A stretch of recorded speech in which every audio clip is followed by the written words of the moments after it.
So, welcome to the next edition of the Rare Business Podcast. With me today, I have Damian Thompson, who is the Director of Distribution for the Principality Building Society. Hi, Damian. Hey, Adrian, how are you? I'm very well, sir, very well. So, Damian, for the benefit of our listeners and readers, can you tell us a bit about you and a bit about the work that you do? Yeah, so I look after all of the distribution for Principality Building Society. That includes our work with intermediaries, our direct-to-consumer channels of the internet, branches, and our telephony teams. Mm-hmm. And within that, I've also got responsibility for our provision of mortgage products across our network. Okay, fantastic. Now, we connected via a recent customer experience conference where you did a talk where you talked about what you've been doing with regards to transforming the customer experience you deliver within the building society. But what was particularly interesting for me from your talk was how you've replaced a performance target sort of culture, which is quite common in many firms, with more of a behavioral model that delivers sustained and consistent improvement. Now, that's really interesting. What I wanted to ask you was, can you tell me a little bit more about that and why you did it and the sort of results and improvements you've achieved? Okay. So I've worked in financial services for about 22 years. Uh-huh. And I therefore have had a significant experience in terms of seeing how companies try to deliver financial services. Mm-hmm.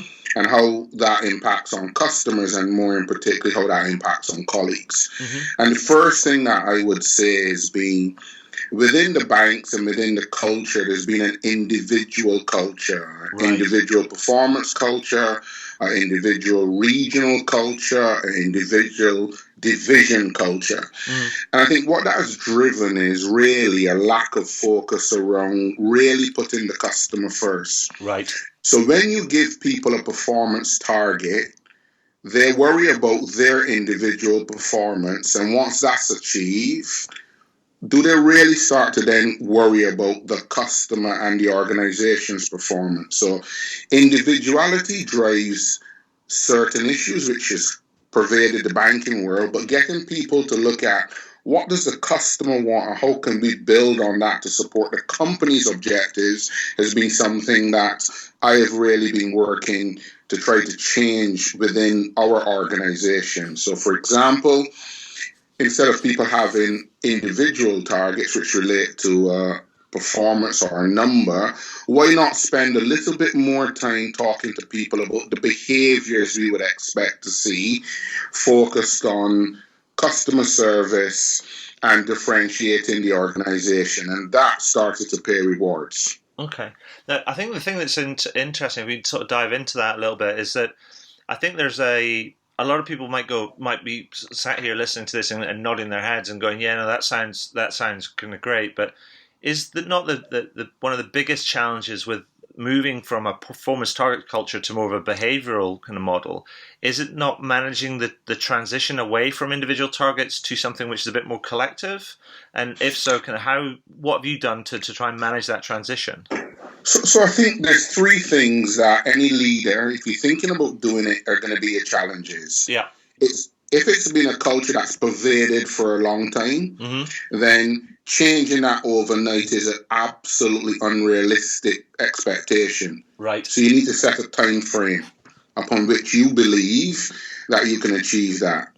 Secondly, if you really want to put the customer at the heart of your organization, you have to physically find a way of doing that. Right. Third, you need to really be clear with the individuals and the teams to really highlight to them how working together as a team can really benefit the customer. So if I talk to the first one or the second one about putting the customer at the heart, sure. In most firms, they will talk about we follow customer feedback rather closely, but that is generated usually from someone within a head office function choosing a group of customers who've had an experience and sending them a survey about their experience. Sure. Now, by the time that loop happens, the person that's most fundamental to really acting on the customer's feedback gets it last, which is a colleague that serves them. Yeah. So what we've done is, in order to implement and cement this, we've worked really to create a tool where, as the customer engages with one of our colleagues, we ask that customer to give us feedback on their interaction. And most importantly, we ask them to tell us what they think we could improve on. Right. And actually, that has been the cement around which we've built the building blocks of a more customer-focused organization. And the beauty of what we've done with that, Adrian, is that that feedback can be seen by everybody across all of the channels. So let's say, for example, you go into my Queen Street branch. Yeah. And we get a bit of feedback from a customer about process or the way we serve them.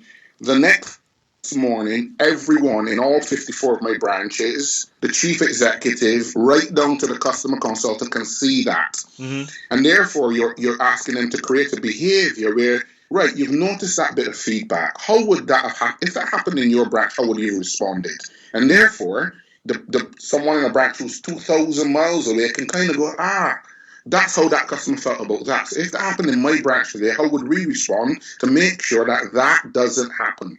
And I'll give you a classic example of that. Sure. We had a customer come into our branch and talk about, she came in with her mother to deliver a service for her mum who's elderly. And at the end of the interview, she gave us great feedback, but she said to us, none of the chairs in your branch has holes for my mum to get up from when she's seeing you, and she struggles because she's got really bad knees. Right. The next day, all of our branches came back to me and said, Damian, look, why don't we change it so we can put at least one chair in every interview room that elderly people can use to get up. We did it overnight. Right. Was that simple? We have never had that feedback again. Was that simple as getting chairs that had arms on them? Just arms on them. Fine.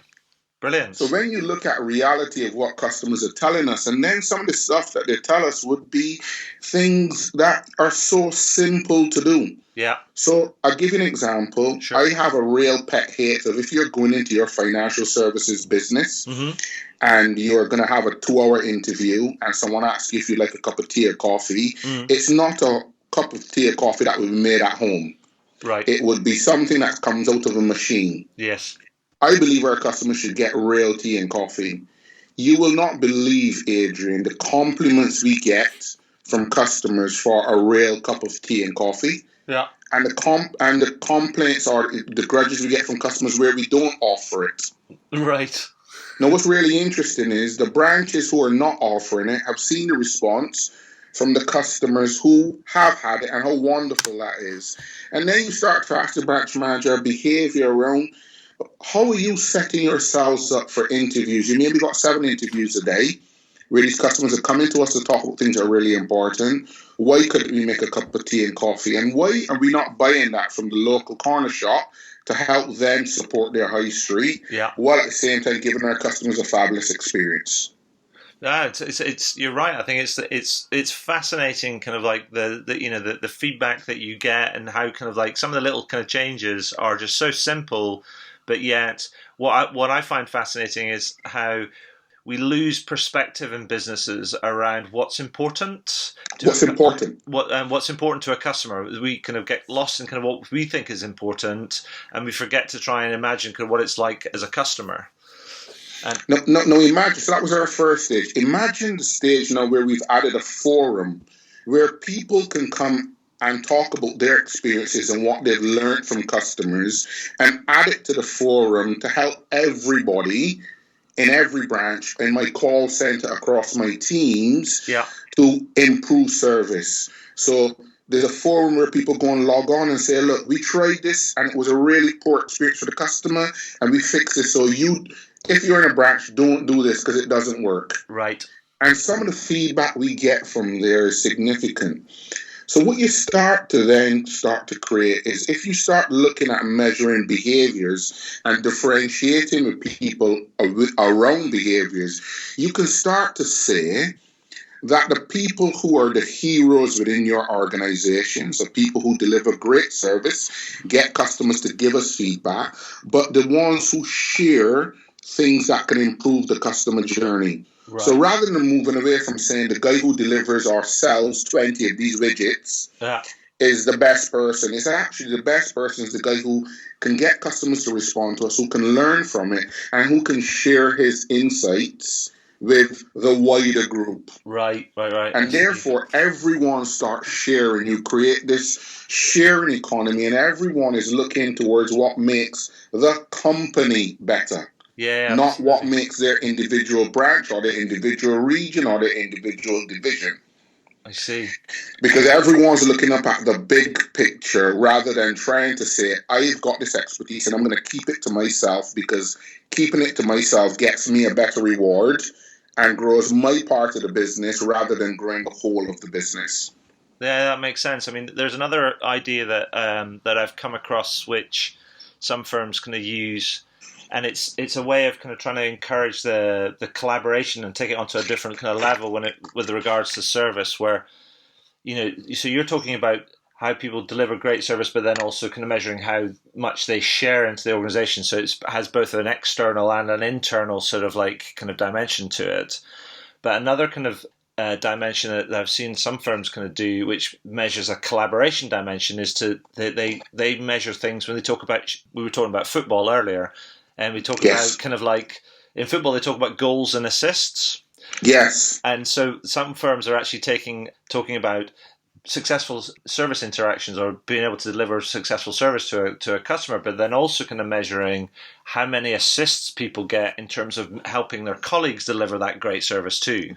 Absolutely. And that's a really nice theme that goes on top of this, because I really like that, because it effectively it gives people a hook on what we're doing.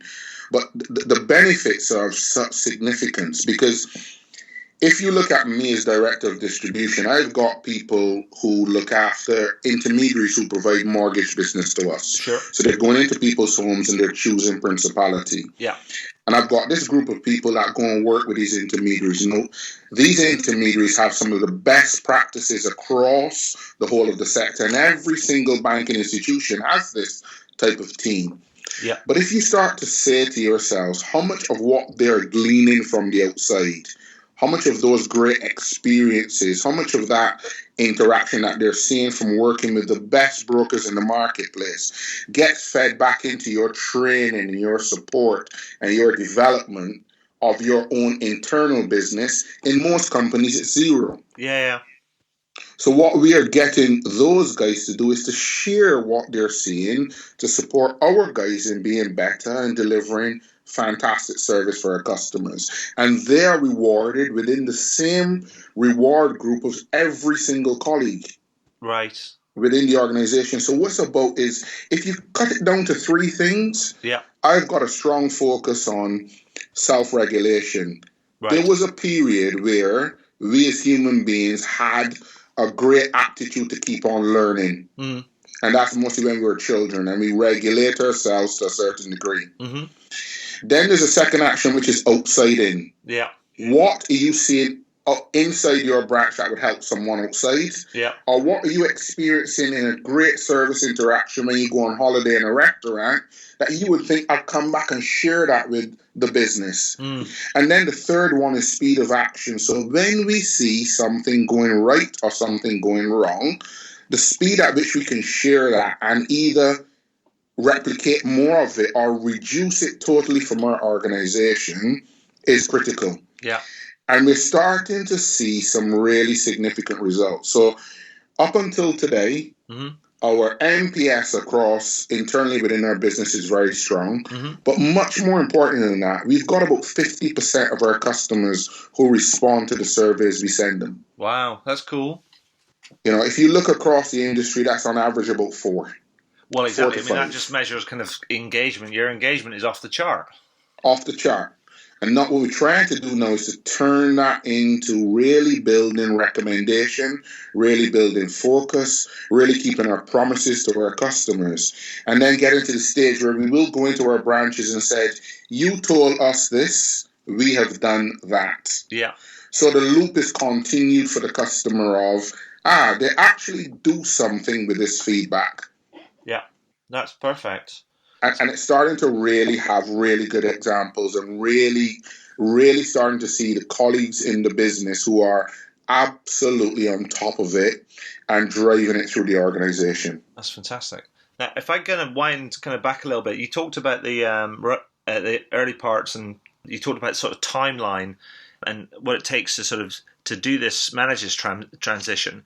So I've got two questions. One is that what sort of timeline did you work to in terms of managing this transition, and did you do it as a complete business kind of rollout, or did you try it and you pilot in areas and then learn and then iterate and then kind of roll it out? How did it work? So effectively, the timeline to change any culture, and it's really interesting in terms of, I do a lot of reading on behavior and in terms of leadership and management and change. And one of the things that has come to me really is you've got to be very careful of saying you're going to get to change people's behaviors. Sure. What you need to do is help them to create new habits. Yes, indeed. And therefore, I say that the changes may be taking me 9 months in thinking. Yeah. So having the idea, doing the research, looking for the opportunities, looking for the thing that creates the cement to the building, and spending some time on that, 9 months. And then 6 months is finding someone within my organization that I believe over the 9 months I could share my philosophy with, we could debate it, we could think about it, and then using that person and their team as a bit of a rollout and pilot. Right. And then I went from pilot straight to rollout across the team. So 6 months for pilot and then rollout across the team, across all the areas. But then I go a little bit more in terms of, first of all, get people to engage your customers and get feedback. But within that process, make sure people are aware that you are happy to receive negative feedback. Yes.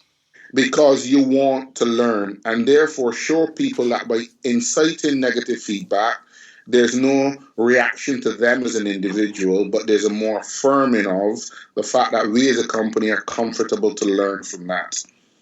Excellent. So that in total would make somewhere in the region of, crumbs, that's just over 2 years. Over 2 years. And it's not finished yet, because once you've done that, you then need to get them to share the information and be comfortable with sharing what's going well and what's not going so well. That's another 6 months. Yeah. Okay. So and then you get to the stage where you start saying to them, right, so on the back of these, on the back of the things that we are doing, we will show you that we've changed processes, procedures. We've done some continuous improvement also alongside this, to say the things that customers are saying to us add no value. Yeah. How can we strip them out of our processes? So colleagues say, oh my God, they're actually listening to what customers are saying and they're helping me to improve my interaction. Yeah. So you line that up. And then I think you go into the next stage, which is about focusing now on really building their confidence to deliver recommendations. Okay. So it's I would say I think I'll be about 4 years through before I'm comfortable that we are on the path. And then obviously you have new people joining your organization, and you need to make sure that they fit into the way you see the world and that they're recruited to fit the type of people who are going to make your strategy work. Yeah. So that's another layer of it. So I don't think I will ever finish having to tweak it, but I think now it's the main swim lane of the organization for colleagues in distribution. Excellent. I mean, what it does do is it illustrates that actually a transformation like you're talking about, this is no quick fix. No quick fix. This is a big commitment. Massive commitment, because you have to weed out, or you have to coach and develop new habits in the people who really may not agree that this is a long-term way for the organization. Yeah. But ultimately, we are seeing a level of success relating to this and recognition from our colleagues that is really of significance. And what's been the impact on the sort of engagement from your from an internal perspective for your employees? I mean, we've got customer satisfaction. Our last index is running about 88%. In a majority of my areas, we've got colleague engagement score of circa 90. Wow. Okay. So it's like a big. It really is a huge win-win. It's a huge win-win, and I think for us, we are now getting other banks and other insurance companies coming and wanting to talk to us, particularly after that conference that we've done around. There were a lot of cynics around it in the beginning, but now people are coming back to me and saying, actually, this seems to be shifting the dial. Yeah. Absolutely. How can we talk a little bit about it? And I've got big banks coming to see us. And we're a relatively small building society, but we're number 6 in the UK. We're looking to grow. Uh-huh. And ultimately, we believe it's the foundation upon which you build an exceptional business. Fantastic. But so, Damian, let me bring you back to the talk, because there was another angle to the talk that you element in the talk that you mentioned, and it was about how you're getting your people in business involved with the community, your local community, and how that's can also deliver kind of immeasurable kind of benefits. Can you tell me a little bit more about that? If you look at it, you think about it logically.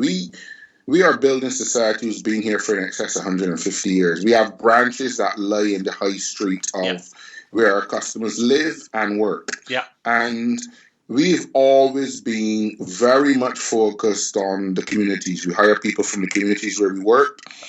In the circumstance where branches, and then particularly in areas where the banks have closed branches, we've opened agencies to support financial services within those towns. Right. But certainly we wanted to go a little bit further and put the branch manager back within the community and start to talk to the communities about things they want or things we could help them with.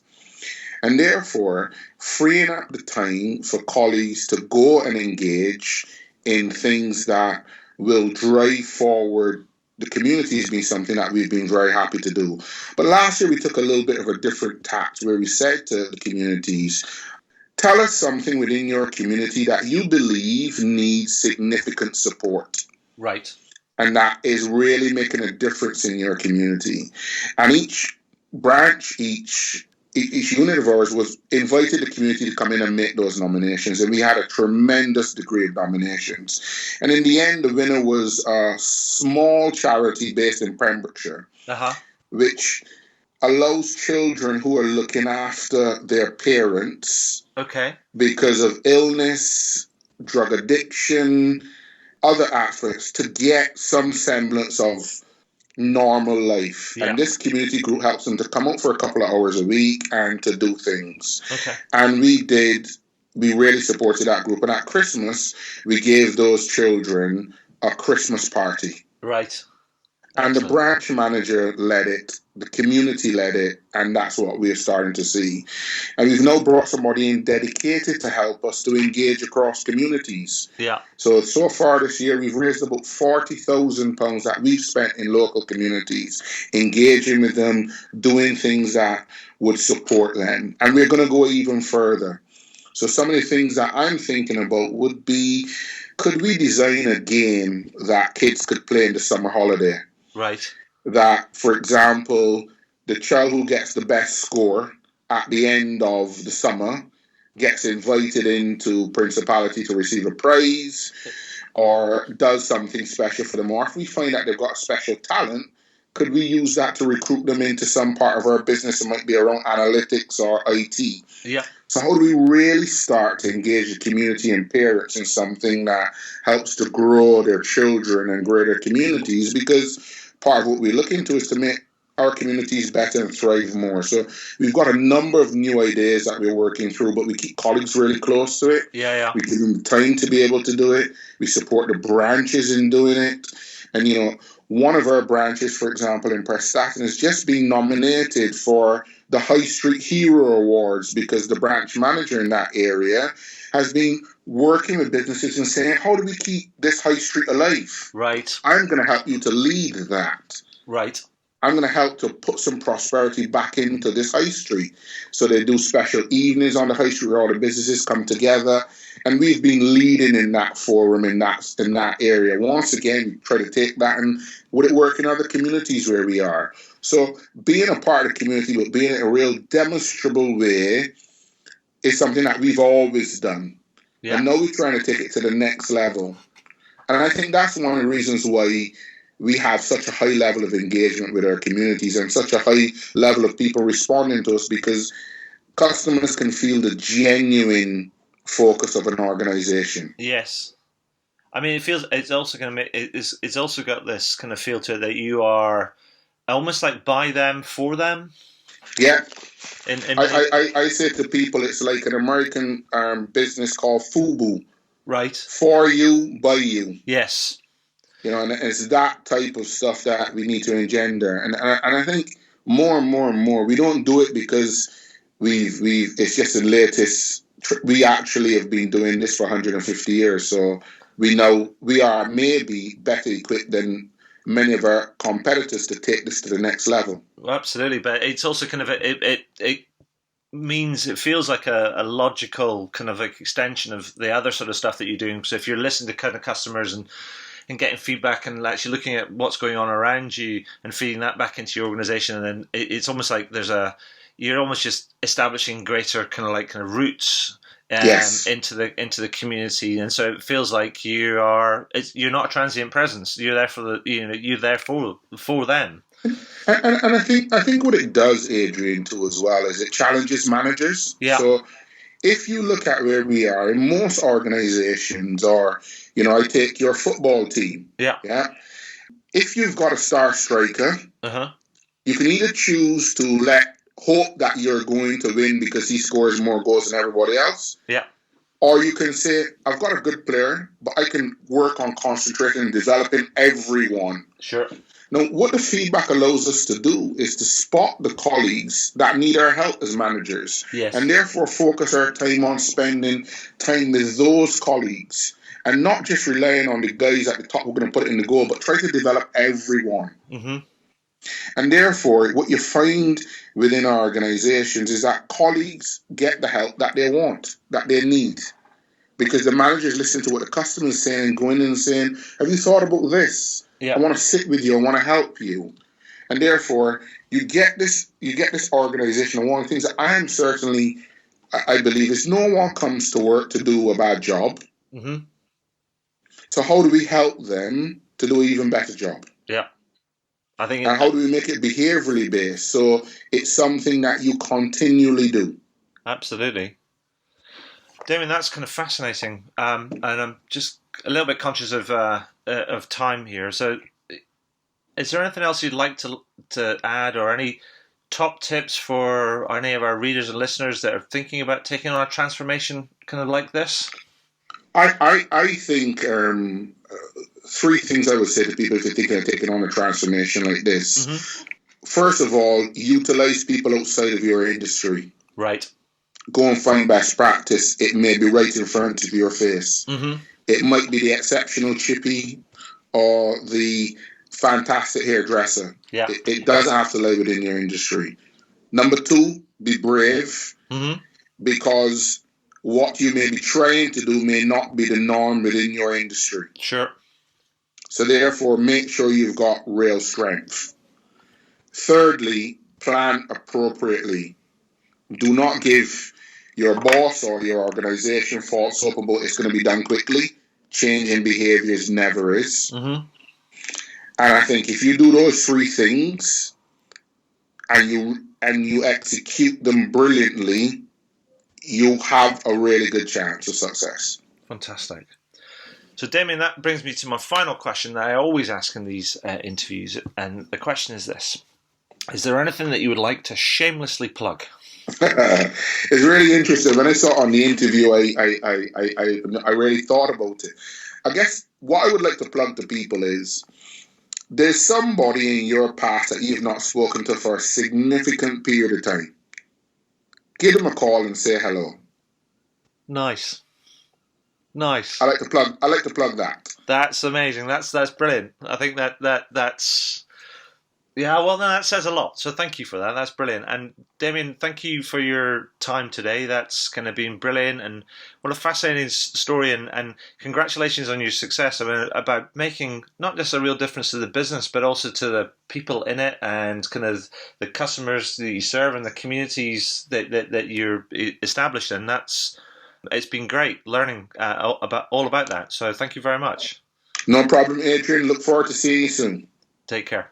Cheers.